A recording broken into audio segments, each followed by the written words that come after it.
Welcome to this episode of Mentors at Your Benchside, the podcast giving you advice, tips, and tools for getting the most out of your research. I'm Eva Amson, and today I'll be talking to you about the history of CRISPR-Cas9 genome editing tools. CRISPR-Cas systems, such as CRISPR-Cas9, are adaptive immune response systems that protect prokaryotes from bacteriophages. They work by cleaving the nucleic acids of invading viruses, thus protecting prokaryotes from viral infections. The use of CRISPR-Cas9 to edit genes was thrust into the spotlight in 2012 when George Church, Jennifer Doudna, Emmanuel Charpentier, and Feng Zhang harnessed it as a tool to modify targeted regions of genomes. Given its potential to revolutionize gene editing, science named CRISPR Breakthrough of the Year in 2015, and it won a Nobel Prize in 2020. Now, in the article that we have, which you can find in the related links, there is a nice timeline where you can see all the important history of CRISPR from 1987 onwards. So let's talk about the discovery of CRISPRs. Clustered, regularly interspaced short palindromic repeats, otherwise known as CRISPRs, are repeating DNA sequences in the genomes of prokaryotes such as bacteria and archaea. CRISPRs were first identified in E. coli in 1987 by a Japanese scientist, Yoshizumi Ishino, and his team, who accidentally cloned an unusual series of repeated sequences interspersed with spacer sequences while analyzing a gene responsible for the conversion of alkaline phosphatase. However, due to the lack of sufficient DNA sequence data, the function of these arrays remained a mystery. In 1993, researchers led by J.D. van Emden in the Netherlands discovered that different strains of Mycobacterium tuberculosis had different spacer sequences between the DNA repeats. They characterized M. tuberculosis strains based on their spacer sequences, a technique known as spoligotyping. Subsequently, these sequences were identified in several other bacterial and archaeal genomes. Researchers Francisco Mojica and Ruud Janssen were the first to refer to them as CRISPRs. Now, when CRISPR systems were first discovered, they were thought to be a novel DNA repair mechanism in thermophilic archaea and bacteria.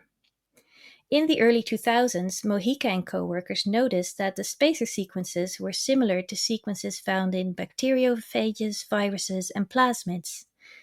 They discovered that viruses cannot infect bacteria harboring homologous spacer sequences, suggesting that these sequences play a role in the adaptive immune system in prokaryotes. Briefly, when a virus infects a prokaryote, the spacer sequences in CRISPR arrays are transcribed to generate short CRISPR RNA, or crRNA, which guides the CRISPR-associated sequence, or Cas protein, to cleave complementary DNA or RNA viral sequences, depending on the type of CRISPR-Cas system. In this way, CRISPR-Cas systems function as a defense mechanism to prevent repeated infections by the same virus. So let's look at some other components of the CRISPR-Cas systems.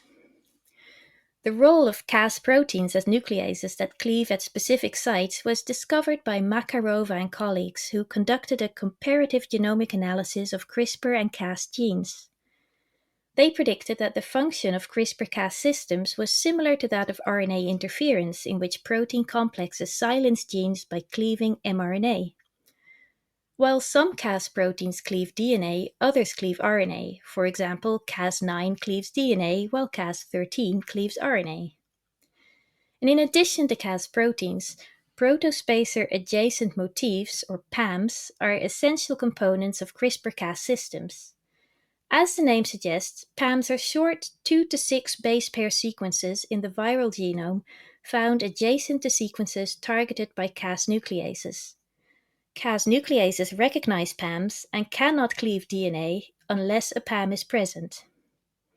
PAMs play an important role in ensuring that only foreign viral nucleic acids are cleaved but not CRISPR arrays.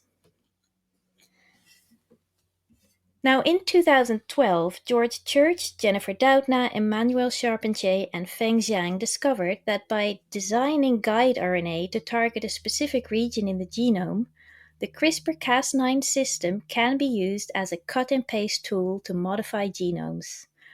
As a DNA editing tool, CRISPR-Cas9 can remove or introduce new genes as well as silence or activate genes. CRISPR-Cas9 has been used to switch off genes that limit the production of lipids in microalgae, leading to increased lipid production and higher yields of biofuel. In the near future, CRISPR-Cas9 may also be used to cure genetic disorders such as sickle cell anemia and cystic fibrosis. In fact, there's already a wide range of CRISPR applications in disease, including cancer and infectious diseases. So, what does the future of CRISPR-Cas9 hold? Since the discovery of the CRISPR-Cas9 gene editing system, researchers have modified the Cas9 nuclease to perform targeted epigenome editing.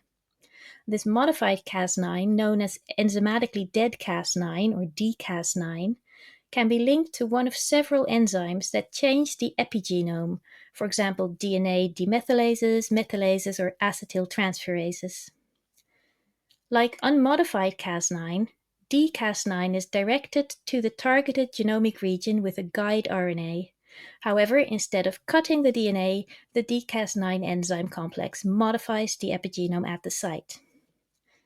Epigenome editing can activate or repress transcription, and transcription can be activated by demethylating DNA using enzymes such as dCas9-TET1 or by modifying histones using dCas9 linked to the histone acetyltransferase P300 enzyme. Conversely, transcription can be repressed by methylating DNA using DNA methyltransferase. Genes can also be silenced by linking dCas9 to enzymes that recruit co-repressor proteins. It's still early days for CRISPR-Cas9 technology, and as more applications are uncovered, the sky is the limit.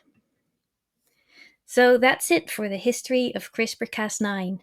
Check out the episode description for links to related articles and resources, and don't forget to subscribe to the podcast to get more help and advice from mentors at your Benchside.